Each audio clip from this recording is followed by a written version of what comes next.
memimpin apapun dan siapapun. Setiap kita dipanggil untuk menjadi kepala bukan ekor. Bukan berarti kita jadi orang yang gaya.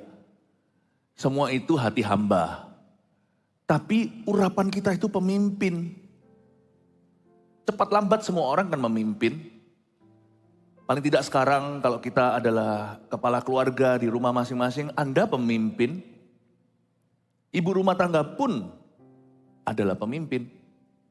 Saya ajak kita untuk melihat bahwa kepemimpinan itu dari Tuhan dan harus dijalankan sesuai dengan kehendak Tuhan. Dan ibadah yang pertama sekali saya berikan judul subtemanya dihakimi menurut standar yang lebih tinggi. Kita akan belajar tentang Yosua dan Musa.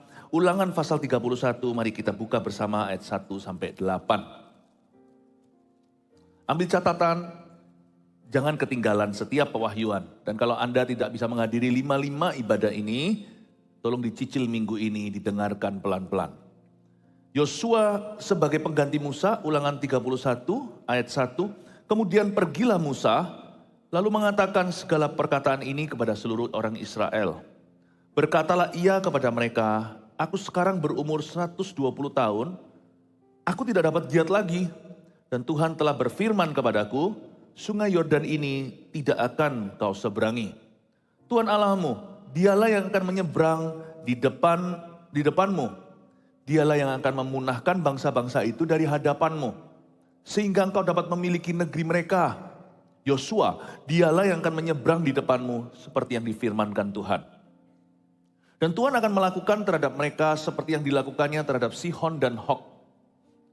Raja-raja orang Amori yang telah dipunahkannya itu dan terhadap negeri mereka. Tuhan akan menyerahkan mereka kepadamu dan haruslah kamu melakukan kepada mereka tepat seperti perintah yang kusampaikan kepadamu. Kuatkan dan teguhkanlah hatimu, janganlah takut dan jangan gentar karena mereka. Sebab Tuhan Allahmu, dialah yang berjalan menyertai engkau. Ia tidak akan membiarkan engkau dan tidak akan meninggalkan engkau. Lalu Musa memanggil Yosua dan berkata kepadanya, di depan seluruh orang Israel, kuatkan dan teguhkanlah hatimu, sebab engkau akan masuk bersama-sama dengan bangsa ini ke negeri yang dijanjikan Tuhan dengan sumpah kepada nenek moyang mereka untuk memberikannya kepada mereka, dan engkau akan memimpin mereka sampai mereka memilikinya.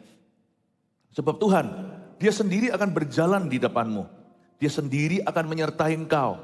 Dia tidak akan membiarkan engkau dan tidak akan meninggalkan engkau. Janganlah takut dan janganlah patah hati. Ayat 1 lagi. Kemudian pergilah Musa lalu mengatakan segala perkataan ini kepada seluruh Israel. Perkataan Musa ini banyak sekali gizi. Di dalamnya cerita tentang bagaimana Tuhan berurusan dengan dia waktu Musa membuat suatu kesalahan yang fatal. Di dalamnya juga tersirat tentang peran Tuhan bagi Yosua. Pemimpin yang baru yang diangkat setelah Musa. Kita bisa pelajari sesuatu tentang kepemimpinan, bahwa apapun gaya kepemimpinanmu dan apapun jenis kepemimpinan Anda, kepemimpinan itu selalu dihakimi menurut standar yang lebih berat. Karena itu seorang bujangan jangan terburu-buru untuk menikah. Benahi dulu karakternya. Anak muda gak usah mikir dulu pacaran, sekolah dulu yang benar. Karena jatuh cinta itu mudah, tapi tidak mudah menjadi kepala keluarga. Tidak gampang jadi suami dan istri. Demikian pula banyak orang yang ingin atau rindu untuk segera kaya. Tahukah dengan harta itu tanggung jawab besar, kalau kita salah kelola anak kita pun rusak. Saya nggak berkata ini supaya kita nggak punya visi atau nggak punya ambisi. Bukan ya. Kita semua harus punya dorongan yang kuat. Keinginan untuk maju, kata Amsal, ada baiknya perut kita lapar. Itu menjadi motivasi kita untuk bekerja dengan tangan yang rajin. Tapi maksud saya adalah dibutuhkan persiapan. Karena kepemimpinan itu butuh yang namanya kematangan. Di dalam pelayanan juga kita nggak usah tergesa-gesa untuk jadi kepala. Apa salahnya jadi pengikut? Karena seorang pengikut yang baik nanti akan jadi seorang pemimpin yang baik. Belajar dulu, rendahkan hati, belajar di bawah kaki Tuhan Yesus dan para rasulnya. Dari sini kita mengerti dari cerita Musa, Musa menceritakan dengan sangat gamblang, padahal itu soal kegagalannya. Saya kagum sama Musa, orang ini rendah hati sekalipun tetap tidak sempurna seperti kita, dia pernah buat salah. Dia bisa cerita tentang kejadian yang menimpa dia waktu dia marah, yaitu di Marah dan Meriba. Gara-gara itu kan Musa dapat perintah tidak boleh masuk ke tanah Kanaan. Nah, ayat yang kedua bunyinya begini, berkatalah ia kepada mereka, mari kita telusuri perkataan Nabi besar ini. Aku sekarang berumur 120 tahun. Ini menjelang mati. Musa itu hidup 120 tahun. Aku sekarang sudah berumur sekian. Aku tidak dapat giat lagi berhenti. Ini mengundang kekaguman yang dahsyat di hati saya akan orang ini. Orang kalau sudah memerintah lama, sudah biasa dengan kuasa, sudah menikmati posisi kedudukannya. Gak semua bisa berkata, aku sekarang sudah tidak gesit lagi alias tidak giat lagi. Wow, ini besar loh, ini besar. Biasanya orang kalau sudah berada di pucuk kekuasaan itu maunya menjabat selama-lamanya. Tapi Musa tidak demikian. He knows God's will, dia tahu kehendak Tuhan. Salah satu hal yang perlu kita pelajari soal kepemimpinan adalah kita harus tahu limitation atau kita harus mengerti batas kita sendiri. Do you know your limit? You cannot be everybody to everybody, to anybody. Kita nggak bisa jadi semua orang bagi setiap orang. Apakah kita tahu limit kita atau batas kita? Itu suatu wujud kerendahan hati juga loh, karena Musa itu rendah hati dan lemah lembut. Yesus sendiri, Tuhan sendiri berkata, menyebut Musa sebagai seorang manusia yang paling rendah hati dan lembut jiwanya. Ini bentuk kerendahan hati, yaitu mengenali batas atau keterbatasan diri sendiri. Do you know your limit? Mengenal Tuhan itu berarti mengenali diri sendiri. Semakin kita kenal Tuhan, kita semakin mengenal diri kita. Dan mengenali diri kita sendiri itu penting, jangan hanya tahu siapa kita. Tapi kita juga harus paham kita ini bukan siapa dalam kehidupan orang lain. Waktu saya berurusan dengan manusia, saya harus mengerti saya ini siapa bagi mereka. Apa kehendak Allah dalam hubunganku dengan orang itu. Dan saya harus ngerti limit batasnya. Saya harus paham dan menghargai, menghormati boundary atau perbatasan. What I am not to him or to that person. Saya ini bukan siapa atau bukan apa dalam hidup orang lain. Saya harus hargai itu. Saya harus hargai itu. Ya. Itu membuat hubungan kita jadi sehat. Ada orang-orang dalam hubungan mencoba jadi Tuhan bagi orang itu. Dan itu gak baik. Ada yang hubungannya jenis tipe-tipe ini, tapi mau jadi everything segala sesuatu dalam diri orang itu. Disitulah muncul yang namanya misuse and abuse. Disitulah yang namanya pelecehan kekuasaan. Musa ini luar biasa. Dia tahu batasnya. He knows what he was not. Dia tahu dia itu siapa, dia tahu dia bukan siapa. Dan dia berkata, aku sudah 120 tahun. Aku menilai sebelum aku dihakimi dengan standar lebih tinggi, aku bisa menilai diriku dengan baik pula. Aku bisa menilai diriku dengan sehat dan objektif. Guys, aku gak bisa gesit lagi seperti dulu. Aku gak mau jadi bottleneck, tidak mau menjadi leher botolnya bangsa Israel. Anda melihat kadang-kadang di kota tertentu macet luar biasa. Tahu gak gara-gara apa? Di sebelah sana ada kecelakaan. Karena gangnya sempit. Wow, antrian mobil panjang. Kita gak mau jadi titik kecelakaan itu bagi umat Tuhan atau bagi siapapun yang kita pimpin.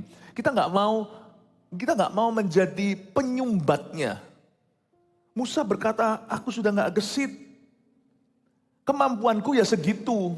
Disinilah aku membutuhkan seorang Yosua atau orang yang lain yang berkarunia. Ini gak bicara tentang regenerasi saja, tapi juga bisa mengajarkan kepada kita teamwork. No one suffices, no one is sufficient. Tidak ada orang yang cukup dalam kepemimpinannya seorang diri saja. Di sini kita butuh orang lain, kita butuh orang lain juga. Dan saya suka sekali perkataan ini, coba kita baca sekali lagi ayat 2. Berkatalah Musa kepada mereka, aku sekarang berumur 120 tahun, aku tidak dapat giat lagi. Dan Tuhan telah berfirman kepadaku, perhatikan Tuhan berfirman sama dia ya. Sungai Yordan ini tidak akan kau seberangi. Ya. Musa mengerti untuk tidak melampaui waktu ilahi dan kehendak Tuhan. Ada yang namanya kairos Allah. Ada yang namanya waktu Tuhan. Semua indah pada waktunya dan Musa mengerti waktu dia 120 tahun. Bahwa dia sudah hampir saja mencapai. Bukan akhir hayatnya, tapi titik maksimal potensinya. Dia berkata, aku butuh Yosua. Aku butuh orang lain juga. Musa ini berhati besar dan dia berkata, aku tidak mau melampaui waktu Allah dalam kehidupanku. Luar biasa loh. Tahu kapan ngerem itulah yang menunjukkan mahirnya seorang pengemudi. Kalau jos terus itu orang mabuk pun bisa. Do you know how to ram yourself? Itu bahasa Inggris campurannya. Apakah kita tahu kapan kita itu ngerem, slow down, berhenti? Seringkali yang disebut pencobaan itu bukan godaan. Pencobaan itu bukan berkata iya kepada tawaran setan. Tapi juga bisa berkata tidak dengan sesuatu yang kelihatannya aji mumpung dan bagus. Do you say yes to every business? Setiap kesempatan untuk meraup keuntungan selalu berkata ya tanpa mempedulikan mungkin perasaan orang lain, kepentingan keluarga, tanpa memperhatikan Anda mampu atau tidak, punya waktu atau enggak. Pencobaan yang Yesus alami di padang gurun itu bukanlah berbuat salah. Tapi ditawarkan sesuatu yang baik, misalnya makan. Yesus kan sudah 40 hari puasa. Kan Yesus punya kuasa. Berhak aja kalau Yesus jadikan roti dari batu. Yesus gak berdosa. Karena dia anak Allah. Batu juga dia yang punya. Kalau Anda ke ATM cash kan Anda gak nyolong uang orang lain. Kan itu uangmu. Seluruh bumi alam semesta ini diciptakan oleh firman. Pada mulanya adalah firman. Firman itu bersama dengan Allah. Firman itu adalah Allah. Firman itu menjelma menjadi manusia, Yesus Kristus namanya. Dia mau jadikan roti dari batu itu hak-haknya dia. Jadi kalau Yesus jadikan juga gak dosa. Tapi Yesus gak mau. Gak mau. Karena Yesus tahu bahwa Jesus knew his purpose. Yesus tahu tujuan hidupnya adalah naik ke kayu salib bukan gratifikasi atau memuaskan diri. Untuk mengenyangkan perut. He did not live for his stomach. Dia gak hidup untuk perutnya. Dia hidup untuk kehendak Bapaknya. Makananku ialah melakukan kehendak Bapa dan menyelesaikan pekerjaannya. Dia tahu. Bahkan Yesus ketika pergi dalam misi pun diminta tolong oleh seorang wanita berketurunan Yunani, Sirofenisia, mungkin dari atas-atas sana. Ya. Dan memohon-mohon untuk Tuhan sembuhkan. Yesus gak demonstrasi kuasa karena obralan. Wow, Yesus mau terkenal nih. Apa aja pokoknya yes man. Bukan yes man, apa aja pokoknya yes, apa aja pokoknya iya. Semua dia terima. Enggak tuh, Yesus ngomong terus terang. Itu bukan hanya ilustrasi atau memancing orang itu. Atau memancing imannya. Yesus waktu bilang, aku diutus kepada bangsa Israel, pada domba-domba tersesat dari kaum Israel. He meant every word of it. Dia sungguh-sungguh bermaksud tulus dengan perkataannya. Yesus tidak buat-buat untuk memancing iman sang wanita. Yesus berkata, memang aku ini diutus kepada domba sesat dari bangsa Israel. Nanti kalau aku sudah diangkat ke sorga, pasca kematian dan kebangkitanku, murid-muridku lah yang membawa Injil keluar dari Yerusalem ke Yudea, Samaria sampai ujung dunia. Ini bukan porsiku dari Bapa, tapi karena orang itu memaksa dan karena imannya menggerakkan hati Bapa, karena tanpa hati Bapa tergerak, Yesus gak akan bergerak. Ini yang saya sebut sebagai permissive will atau kehendak Bapa yang diizinkan dalam kehidupan orang. Karena orang itu ngotot beriman dan Tuhan tidak keberatan. Akhirnya Yesus memberi dia remah-remah roti. Yang dia katakan remah pun anjing mau. Tuhan berkata tidak ada iman seperti ini di bangsa Israel kepada mereka aku diutus. Aku tidak pernah lihat seperti ini iman kepada Yesus. Yesus berkata terjadilah sesuai dengan imanmu wanita, sembuhlah anaknya. Tapi dari seluruh cerita ini saya bisa mengambil satu kesimpulan bahwa Yesus itu gak aji mumpung. Everything is yes to him. He knew his purpose. Dia tahu tujuannya. Kepemimpinan Yesus secara fisik dan jasmani hanya sampai kepada batas Israel. Karena waktu itu belum ada gereja di Indonesia, belum ada gereja di Afrika, di Amerika, belum ada. Tapi penebusan Yesus, pengorbanannya adalah untuk umat manusia atau human race, apapun ras mereka. Tapi Yesus tahu bahwa waktunya singkat 3,5 tahun melayani, in his public ministry atau pelayanan publiknya. Yesus tahu bahwa ini bukan porsinya. Luar biasa, saya lihat juga yang sama pada Musa. Aku sudah 120 tahun, ini bukan bicara tentang pensiun. Saya nggak ngajarkan ini tentang regenerasi atau successor atau pengganti. Bukan. Saya bicara seorang hamba Tuhan yang tahu limitasi, yang tahu batas dirinya. Orang yang mawas diri dan berkata enough. Dia bisa berkata cukup. Atau bisa berani berkata tidak kepada kesempatan berikutnya. Bahkan Musa nggak minta panjang umur loh. Buat apa umur kita panjang seperti Hizkia, tapi buat sia-sia dan lobang bagi generasi berikutnya.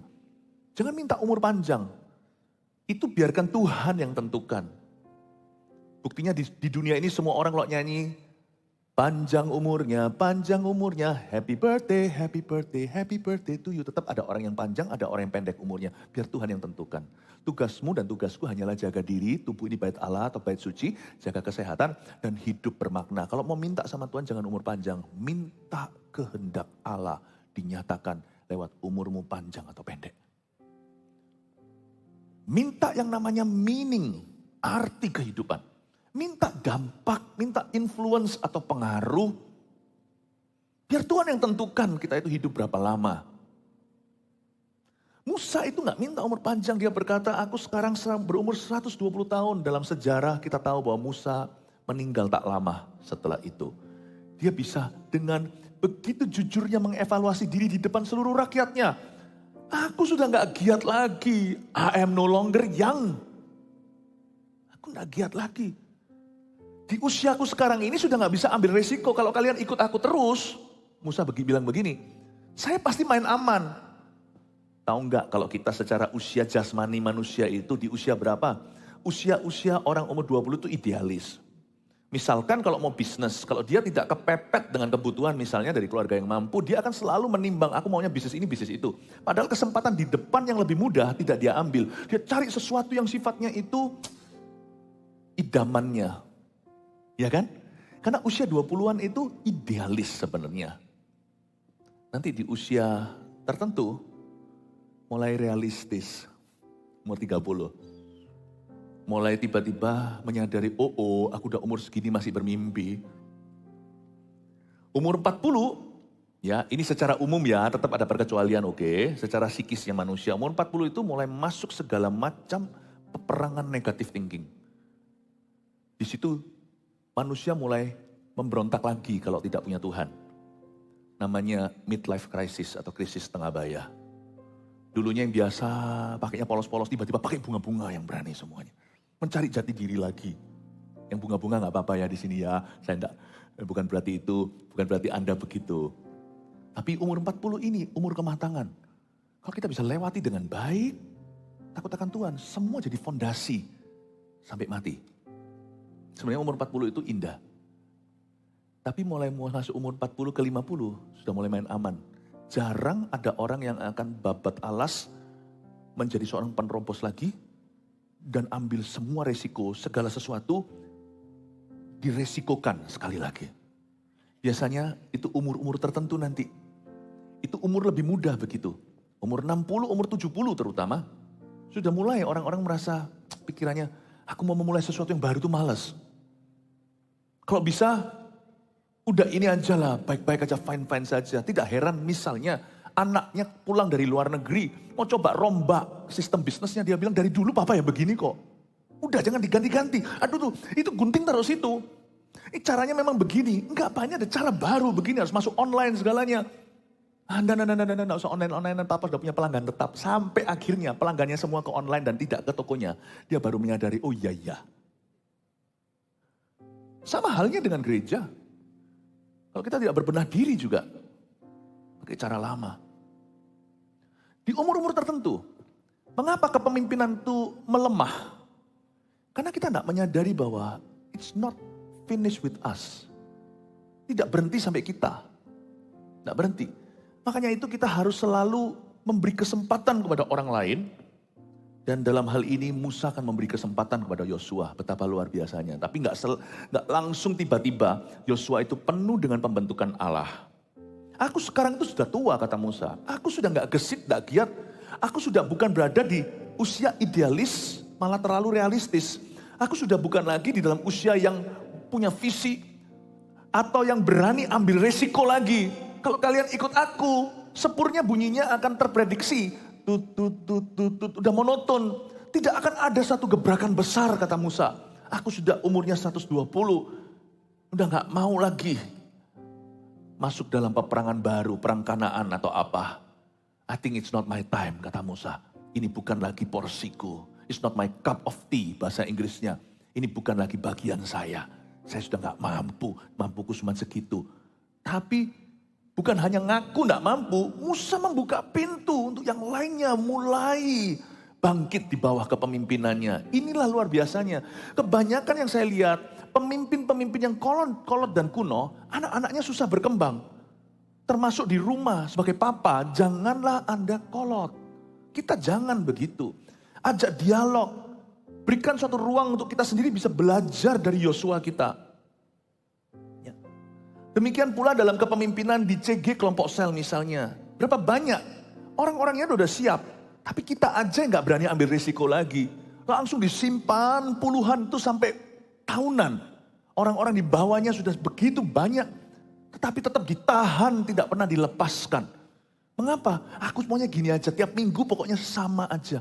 Kalau gitu maybe you're not supposed to lead. Dalam kepemimpinan kelompok sel. Harusnya Anda mengembangkan orang. Kalau orang gak berkembang atau Anda gak mengembangkan atau Anda sendiri gak berkembang. Maybe you should take, mungkin Anda perlu ambil kursi sebelah driver seat, sebelah kursi pengemudi. Mungkin jangan jadi leader. Mungkin jadi orang yang berdiri di sisi dan mendukung yang lainnya. Kalau kita gak bisa kembangkan orang, kita bukan pemimpin yang baik. Berapa banyak orang misalkan di dalam kelompok sel itu, mati kutunya, bottleneck atau leher botolnya itu adalah pemimpinnya. Kita harus pelajari sesuatu, anak susah berkembang juga. Karena itu praktekkan yang namanya kepemimpinan yang terbuka. Sungai Yordan ini gak akan kau seberangi, kata Tuhan dalam firman-Nya kepada Musa. Kamu gak akan melampaui waktu ilahi, your time has come. Tapi dari pelajaran ini, dari ayat ini saya juga mempelajari bahwa kepemimpinan itu serius sekali. Kalau kita bandingkan perkataan Tuhan di ayat 2b ini dan Tuhan telah berfirman kepadaku, kata Musa, sungai Yordan ini gak akan kau seberangi. Kalau kita bandingkan langsung apple to apple atau langsung kita bandingkan kedua firman ini, ada sesuatu yang baru. Gak usah dibuka tapi di Bilangan pasal 20, Tuhan kan ngomong sama Musa, nanti kamu hanyalah mengatakan kepada gunung batu ini, maka akan keluar airnya untuk memberi minum umatku. Memang umat Tuhan nakal dan bandel sih. Tapi Musanya itu muncul ya, memanggil semua jemaatnya dan dia marah-marah. Kata-kata yang dia ucapkan adalah kamu orang durhaka. Tuhan gak suruh dia katakan itu. Kalian orang durhaka. Langsung dipukul 2 kali dengan emosi. Pak, pak. Akhirnya banyak keluar. Tapi immediately ayat berikutnya. Tuhan berfirman kepada dia. Karena kamu tidak percaya dan tidak menghargai, menghormati kekudusanku di depan jemaatku. Kamu tidak akan memimpin mereka masuk ke tanah perjanjian. Oke? Tapi di ayat 2b ini bunyinya kok lain ya. Kok ada upgrade. Dan Tuhan telah berfirman kepadaku, sungai Yordan ini tidak akan kau seberangi. Tadinya di Bilangan 20 Tuhan hanya bilang sama Musa, kamu tidak akan memimpin mereka. Untuk merebut tanah Kanaan, kamu tidak akan memimpin mereka. Tapi di ayat ini, Tuhan bilang, bahkan kamu tidak akan menyeberangi sungai Yordan. Itu beda loh. Bisa aja Musa masuk seperempat, lalu dia mati di Kanaan. Tapi kamu tidak mimpin, biarkan Yosua. Tapi di sini, bahkan kakimu pun tidak akan melampaui sungai Yordan itu. Ini yang saya sebut seriusnya, fatalnya kesalahan Musa. Padahal kalau kita pikir-pikir bisa protes sama Tuhan. Salah apa sih dia? Sekali-kali emosi, kalau Anda baca tegar tengkuknya Israel, menurut saya sih cengli lah ya. Lumrah sepantasnya Musa marah. Kenapa? Kan dia tidak mengucapkan sumpah serapah, dia hanya berkata orang-orang durhaka. Kata durhaka itu seperti kita ngomong sama anak kita, kamu kok anak yang kurang diajar rasanya. Kenapa gitu aja Tuhan menolak Musa? Coba pikirkan. Kan dia mukul di depan sana, kan yang dia pukul sama tongkatnya kan bukan bangsa Israel. Kan dia tidak ada melakukan kekerasan apa-apa. Lain cerita kalau dia pukul jemaatnya, pukul anaknya. Enggak kan, dia kan pukul batu. Kalau kita lagi emosi, kita pergi ke sunset. Tempatnya orang bertinju, kita pukul sekeras-keras mungkin. Bang! Lega. Di Amerika ada bahkan satu tempat untuk bisnis. Untuk bisa pecah-pecahkan barang. Kita bisa beli waktu 1 jam masuk ke situ, pecah-pecahkan seenaknya, dipakai kacamata pelindung dan sarung tangan segala. Untuk orang melampiaskan emosi. Gilanya dunia. Sedangkan kita bisa serahkan begitu aja cuma-cuma di kakinya Kristus kok. Apa salahnya kalau orang lagi ngamuk gitu pukul karung tinju. Musa kan pukul gunung batu. Tapi Tuhan menganggap itu adalah laknat. Bukan karena perbuatannya saja, tapi siapa yang diwakili Musa. Pemimpin itu mulia, tapi bahaya. Bahwa kita akan dihakimi menurut standar yang lebih tinggi. Bagaimana anak Anda meneladani Anda, hai papa di rumah. Itu nanti Anda harus menjawab Tuhan suatu hari di akhirat. Makanya itu jangan anggap remeh kepemimpinan. Hanya karena tidak kelihatan sama teman-teman di luar sana. Ini kan keluargaku. There is Jesus everywhere. Mata Tuhan menyelidiki dan melihatnya. Di sini saya mau coba jelaskan pada Anda seriusnya kesalahan Musa.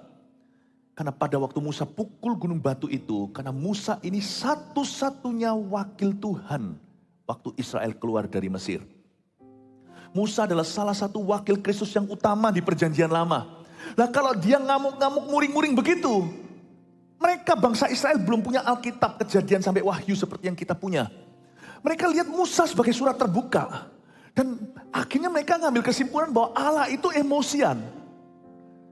Disinilah Tuhan berkata, kamu tidak menghargai aku di depan umatku. Kamu salah mewakili saya, kata Tuhan kepada Musa. Apa yang kamu lakukan sebagai pemimpin atau katakan, itu surat terbuka, itu Injil terbuka untuk orang-orang yang kau pimpin. Setiap orang Kristen itu pemimpin, buktinya kalau kita salah, yang disalahkan Tuhan. Orang Kristen itu gara-gara itu, orang benci Kristus gara-gara kita, paham maksud saya. Makanya every Christian is a leader. Karena kita semua itu ditentukan jadi garam dan terang. What you do, what you say, what you don't do, what you don't say. Apa yang kau katakan, apa yang kau lakukan, apa yang kau tidak katakan, apa yang kau tidak lakukan. Itu akan represent or misrepresent Christ. Itu akan mewakili atau salah mewakili Kristus di depan dunia. Apa yang kita katakan, lakukan, mewakili Tuhan. Atau bisa jadi, kita akan memberikan kepada orang lain image yang salah tentang Tuhan. Seharusnya Musa hanyalah mengucapkan. Tuhan berkata sama dia, karena kamu pemimpin, kamu tidak akan hanya tidak memimpin mereka. Kamu pun tidak akan menyeberangkan kaki lepas dari sungai Yordan ini. Yordan, kamu selesai. Luar biasa ya. Waktu saya baca ini saya ngerti. Saya sebagai papa, sebelum saya jadi pendeta, saya sebagai suami. Saya sebagai orang Kristen aja. Sebagai anak di keluarga, sebagai saudara, bagi saudara-saudara saya. Kita semua itu membawa Kristus. Kristus harum wangi atau basi namanya di hati seseorang itu semua tergantung saya. Belum lagi sebagai pendeta, public figure. Apalagi kalau kita memimpin kelompok sel atau kelompok lebih besar. Kita semua itu membawa keharuman Kristus. Di tengah-tengah kejatuhan, 1.000 di sebelah kanan, 10.000 di sebelah kiri. Sudah banyak hamba-hamba Tuhan yang jatuh. Banyak orang-orang Kristen yang salah. Kita itu ditegakkan oleh Tuhan, dibentuk oleh pejunan, diurapi untuk memang momen ini. Ketika semua orang pandangannya rusak tentang banyak orang itu trauma dengan kekristenan, dengan hamba-hamba Tuhan. Kita itu dimunculkan di saat yang tepat. Nggak boleh satu orang pun di dalam jemaat kita yang merasa, itu urusanku. Anda juga bawa nama gereja. Wah, jemaat Mawar Sharon kayak begitu. Hati-hati, bahkan di sosial media pun. Di sosial media, kita itu bisa jadi teladan atau bukan. Jangan sampai kita itu salah di hadapan Tuhan. Karena di hadapan manusia bisa aja. Misalnya di sosial media, orang bisa pakai akun palsu kok. Untuk mengucapkan ini itu, serang sana sini atau bully. Tapi setelah kita lakukan itu, apa kita nggak sungkan sama Tuhan yang Maha Tahu? Itu akun palsu, tapi Tuhan tahu siapa aslinya yang ketik itu. You know, we are all leaders. Minimal kita semua memimpin diri kita itu harus dengan benar. Kalau tidak ada satu orang lagi yang bisa saya pimpin di hidup ini misalnya, saya masih bisa memimpin hidupku. Selalu ke kaki Tuhan. Be a good leader for yourself. Orang yang tidak bisa mengasihi dirinya tidak akan bisa mengasihi orang lain. Bukan mengasihani dirinya loh ya. Sebab perintah Tuhan yang pertama, yang kedua sama pentingnya yang dengan yang ke-1 disebut perintah yang terutama. Kasihilah sesama manusia seperti dirimu sendiri. Lead yourself so you can lead others. Pimpin dirimu sendiri supaya bisa memimpin orang lain. Ya, saya belajar dari pengalaman Musa ini betapa seriusnya kepemimpinan itu. Jadi nggak heran firman Tuhan berkata di Yakobus pasal 3 ayat 1 nggak usah dibuka. Saudara-saudaraku janganlah banyak di antara kamu mau jadi guru. Sebab kita tahu bahwa mereka yang dipercaya lebih, maksudnya guru akan dihakimi dengan standar atau ukuran yang lebih berat. Ini bukan berarti kita menolak kesempatan untuk memimpin. Kalau kita dipercayai kamu akan menjadi pemimpin CG berikutnya atau pemimpin kelompok sel. Bukan. Maksudnya ayat ini bukan supaya kita itu mungkir dari panggilan, tapi supaya kita mempersiapkan dirinya. Tuhan Allahmu dialah yang akan menyeberang di depanmu, ayat 3. Dialah yang akan memunahkan bangsa-bangsa itu dari hadapanmu. Sehingga engkau dapat memiliki negeri mereka. Coba garis bawahi kata, sehingga engkau dapat memiliki negeri mereka. Baru setelah itu Tuhan berkata, Yosua, dialah yang akan menyeberang di depanmu. Seperti yang difirmankan Tuhan. Kalimat, sehingga engkau dapat memiliki negeri mereka, itu dalam bahasa Inggrisnya, you will cause them to inherit. Saya ulangi lagi ya, ayat yang kita baca barusan ini, harafiah bunyinya begini. Sehingga engkau dapat memiliki negeri mereka. Bahasa Inggrisnya saling melengkapi. Sehingga karena engkau, mereka akan memiliki negeri. Sama artinya dari sudut pandang yang berbeda. Sehingga engkau bersama dengan umat yang kau pimpin tentunya dapat memiliki negeri mereka. Tetapi dalam bahasa Inggrisnya begini. Sehingga gara-gara dirimu Yosua, mereka akan mewarisi negeri. Jadi kepemimpinan itu a gift from the Lord. Kepemimpinan itu adalah karunia. Leaders are God's gifts. Pemimpin yang baik adalah karunia dari Tuhan. Gara-gara mereka kita akan mewarisi sesuatu. Berbahagialah keluarga yang papa mamanya takut akan Tuhan. Anak-anaknya akan mewarisi sesuatu yang baik.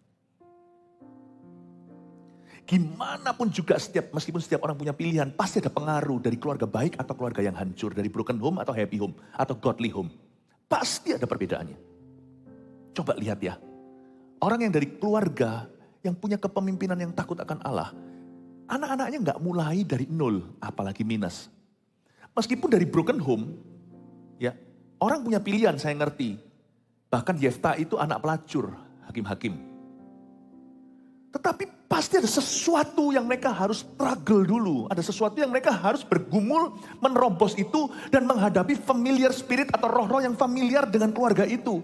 Akan selalu jadi hantu yang menghantui. Gak ada yang namanya, gak usah takut dengan yang namanya haunted house. Itu diusir pengudusan selesai. Tapi haunted home, itu yang susah. Itu mindset. House itu gedungnya, home itu keluarganya. Seperti ada hantu yang menghantui keluarga itu turun-temurun. Meskipun ada orang benar yang muncul, tapi akan dikejar terus. Itulah sebabnya leaders are God's gifts. Pemimpin yang baik, yang takut akan Allah, baik itu konteksnya rumah atau perusahaan atau company atau gereja, itu adalah kasih karunia Allah, itu karunia Tuhan, itu karunia Roh Kudus. Salah satu daripada karunia roh yang bukan demonstratif seperti 9 karunia roh di Korintus itu, salah satu daripada karunia roh yang disebut karunia administrasi, karunia service, karunia hospitality, karunia melayani, salah satu yang utama adalah karunia memimpin, the gift of leadership. Ternyata leaders, pemimpin itu adalah karunia. Gara-gara mereka kita bisa mewarisi sesuatu, tapi gara-gara mereka bolong, sesuatu akan bolong di dalam diri orang-orang yang mereka pimpin. Saya berdoa supaya gereja kita tidak akan pernah jemaatnya trauma dengan kepemimpinan. Karena jadi sehat. Jadi gemuk-gemuk rohaninya. Bukan gemuk itu yang jelek ya, ini gemuk yang baik. Jadi kuat, jadi besar. Be that gift, jadilah karunia itu bagi orang yang kau pimpin, baik dalam keluargamu, atau dalam ministry, atau in your company. Nanti di ibadah-ibadah setelahnya saya nanti akan ajarkan banyak hal. Ibadah terakhir malahan saya akan nanti impartasikan tanda-tanda pemimpin yang efektif seperti apa. Ternyata ada pemimpin yang baik, ada pemimpin yang jahat. Ada pemimpin yang efektif, ada pemimpin yang belas gak efektif. Ya, nanti aja pelan-pelan saya bangun sepanjang hari ini. Tapi kita lanjutkan dulu di ayat yang keempat. Dan Tuhan akan melakukan terhadap mereka seperti yang dilakukannya terhadap Simon dan Og, raja-raja orang Amori yang telah dipunahkannya itu, dan terhadap negeri mereka. Tuhan akan menyerahkan mereka kepadamu, dan haruslah kamu melakukan kepada mereka tepat seperti perintah yang kusampaikan kepadamu. Ini adalah perintah Tuhan pada sang pemimpin yang baru, dan kamu harus lakukan tepat loh ya, seperti perintah yang kusampaikan kepadamu. Nanti di Yosua pasal 1, amanahnya tidak berubah.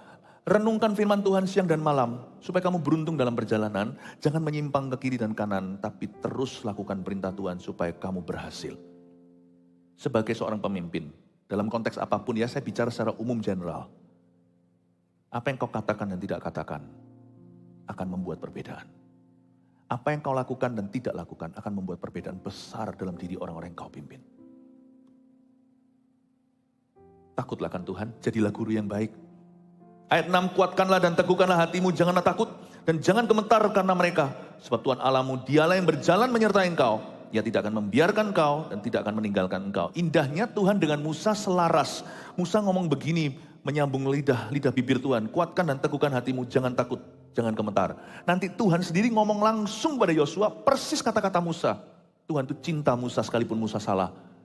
Tapi waktu Musa melakukan pelayanannya dengan benar dan kepemimpinan, Tuhan pun selaras dengan dia. Nanti Tuhan ucapkan langsung secara directly kepada Yosua kalimat yang sama. Kuatkan dan teguhkan hatimu.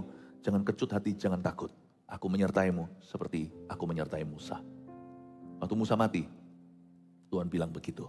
Ayat 7. Lalu Musa memanggil Yosua dan berkata kepadanya di depan seluruh orang Israel. Kuatkan dan teguhkan hatimu sebab engkau akan masuk bersama-sama dengan bangsa ini ke negeri yang dijanjikan Tuhan dengan sumpah kepada nenek moyang mereka, untuk memberikannya kepada mereka.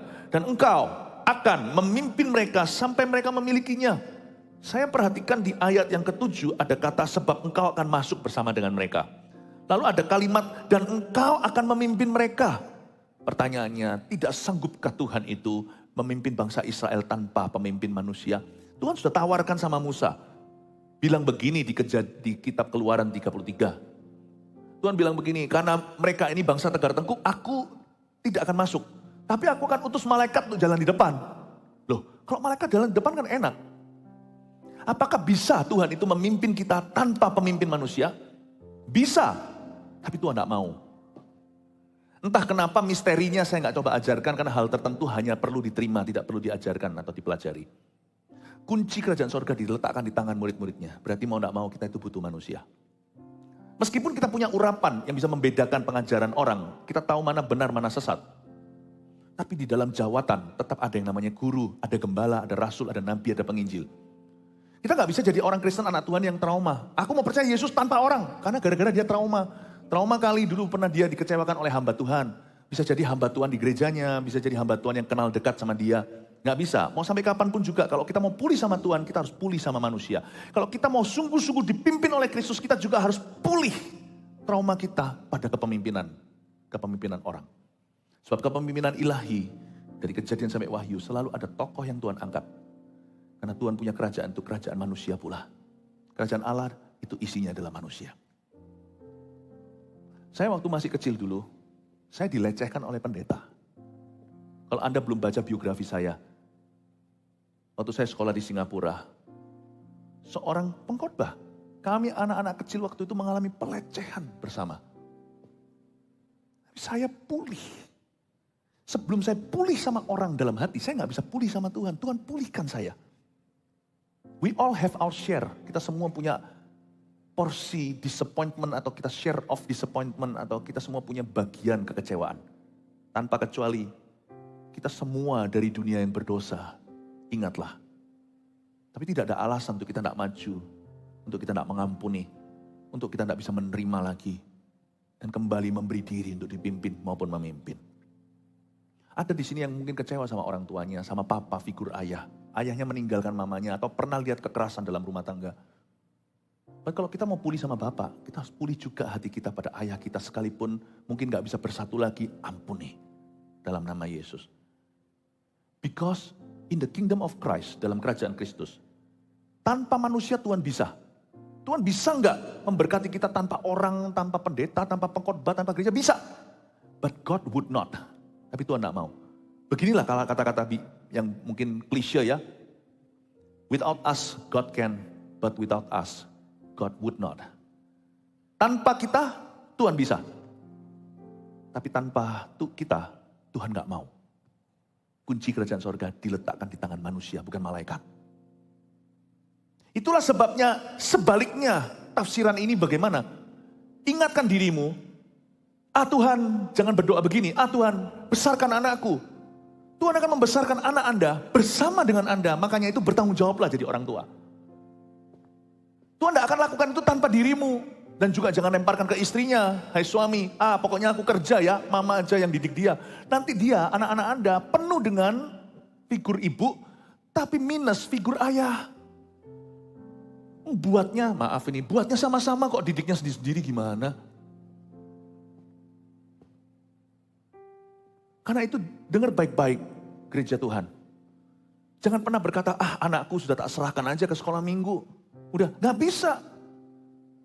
Anda papa mamanya, kita harus bekerja sama. Tuhan dan institusi, yaitu gerejanya, tubuh Kristus bersama denganmu membesarkan anak-anak Anda, membesarkan anak-anak kita. Amin. Amin.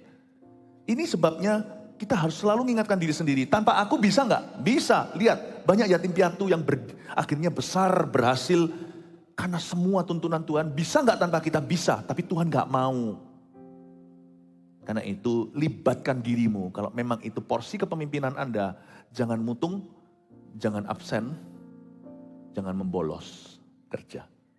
Tapi Pastor Philip, saya ini nggak mampu, saya ini nggak bisa, saya ini kurang gimana, saya ngerti. Seringkali kita nggak mau itu bukan karena kita nggak mau, tapi karena kita tuh minder, diam-diam kita nggak ngaku.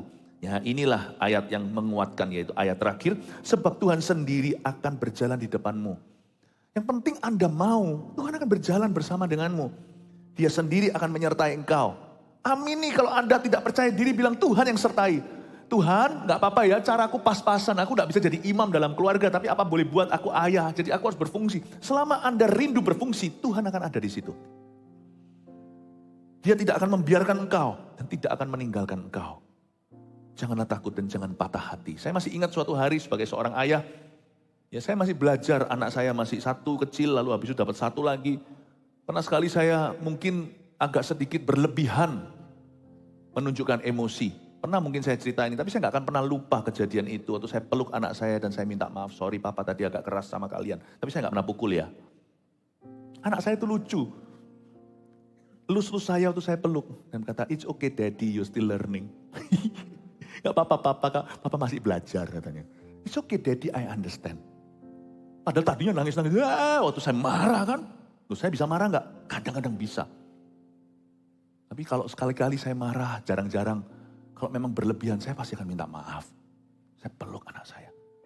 Tapi waktu dia berkata, it's okay daddy, nggak apa-apa papa. Papa masih belajar. It's okay, I understand, nggak apa-apa. I forgive you. Itu kalau kita sebagai ayah yang kolot. Lu apa? Ampuni papa. Lu kira lu siapa? Nggak bisa. Kalau kita begitu Tuhan akan ngomong sama kita juga. Lalu kamu kira kamu siapa? Kamu manusia gak pernah salah. Meskipun posisimu di ular tangga itu, di anak tangganya itu di atas. Kalau kamu salah ya bisa turun seperti ular. Kalau kamu gak mau minta maaf kepada anakmu sendiri juga. Jadi waktu anak saya tepuk saya dan berkata, gak apa-apa papa. Aku mengerti. Iya ya, kita gak harus sempurna. Yang penting kita itu mau berusaha. Tuhan gak akan tinggalkan kita. Jangan takut, jangan patah hati. Be encouraged. Belajarlah, kepemimpinan itu sambil menyelam, minum air. Sambil kita itu jalankan, kita juga belajar dari kesalahan. Atau lebih tepatnya, belajar dari pengalaman. 3 poin sederhana saya kasih di sini, tulis saja atau Anda bisa potret nanti.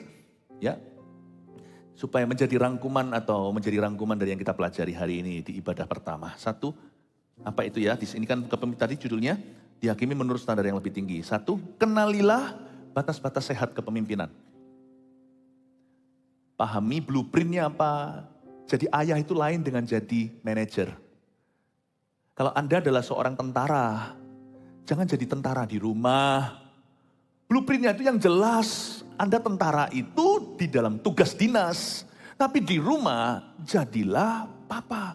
Saya juga ngerti. Saya jadi pendeta itu di gereja. Bukan berarti di rumah kelakuan saya beda. Enggak. Kristen di mana-mana. Saya itu Kristen yang jadi pendeta, saya itu orang Kristen yang jadi ayah, saya itu orang Kristen yang jadi suami orang, saya itu orang Kristen yang jadi Kristen itu di mana-mana. Tapi saya pulang ke rumah, saya tidak menaruh beban atau tekanan pelayanan atas diri putra-putri kami. Papamu pendeta loh ya, kamu gini, nggak ada gitu. Karena itu anak-anak kami sehat, tumbuh dewasa dalam iman.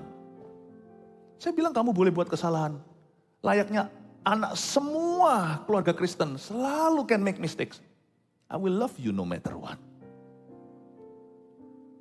Lihat tuh. Kita harus tahu blueprint kita. Kita itu apa di mana, jangan jadi apa itu di mana-mana. Tapi jadi Kristen di mana-mana. Blueprintnya apa? Batas-batas sehat kepemimpinan apa? Job deskripsinya apa? Ya, deskripsi tugas-tugas Anda itu apa? Tuliskan 1, 2, 3, 4, 5 sendiri. Lalu larangan-larangannya jangan dilanggar. Batas-batasnya. Sebagai seorang pendeta, saya tidak bisa gantikan ayah ibumu. Sekalipun hubungan itu seperti bapak rohani dan anak rohani. Nggak bisa. Saya nggak haruskan orang-orang saya pimpin lalu saya pengaruhi mereka. Kamu harus panggil saya dengan panggilan tertentu lah. Mami, daddy dan sebagainya. Enggak, saya nggak pernah lakukan itu. Because I know who I'm not. Karena saya tahu saya itu bukan apa dalam kehidupan jemaat yang saya gembalakan. Saya tidak akan, kalau kami mengkaunselingi suami istri, kami tidak akan melanggar yang namanya wewenang sang suami.